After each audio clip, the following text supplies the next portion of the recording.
I used to be able to rank really easily by keyword titling Facebook pages and YouTube videos and YouTube channels, right? So, you know, a lot of my business after the crash came from international buyers that were looking up and seeing that, you know, Florida real estate or just American real estate in general was on sale.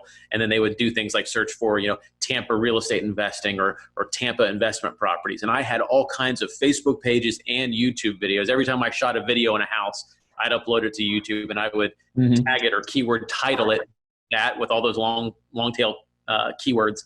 And I would rank sometimes within days of putting that content out. But certainly with as many videos I put out, I would sometimes take over whole front pages. And then that just completely stopped working, you know, and it got kind of like it changed. The algorithm changed. People started paying to really get that kind of placement.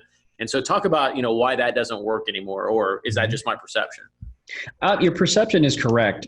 It doesn't work as well. Not that it doesn't work anymore. It doesn't work as well because so many other people are doing what you talked about. They're utilizing other resources and they're optimizing them for keywords. And since Google's technology is ever changing, they're able to read different types of code. You know, back in the days, Google couldn't read JavaScript. It had issues with PDFs and all kinds of things. And over time, there's been a progression with the content that Google is consuming. So now you've got Google technology going up in an upward fashion. You also have more people like you, Matt, who are keen to, hey, we should be optimizing these elements related to Facebook pages or looking at what's called parasite hosting. So it sounds negative, but it's really not. You know, like you go to a Web 2.0 site like blogger.com and you create a blog on their site. You're now taking some of the authority from that very powerful site and you're linking it to your site. So it has a negative, but it's really not. It's just basically utilizing somebody else's authority. So more people are doing what you were doing and then some, which leads me to the third point, gaining backlinks to your site. And it's not about just getting tons and tons and tons.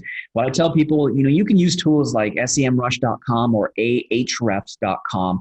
And there's tools that they're free and there's paid versions. These tools can show you exactly the top number of links that your competitors have. And you can do this in like 15 seconds.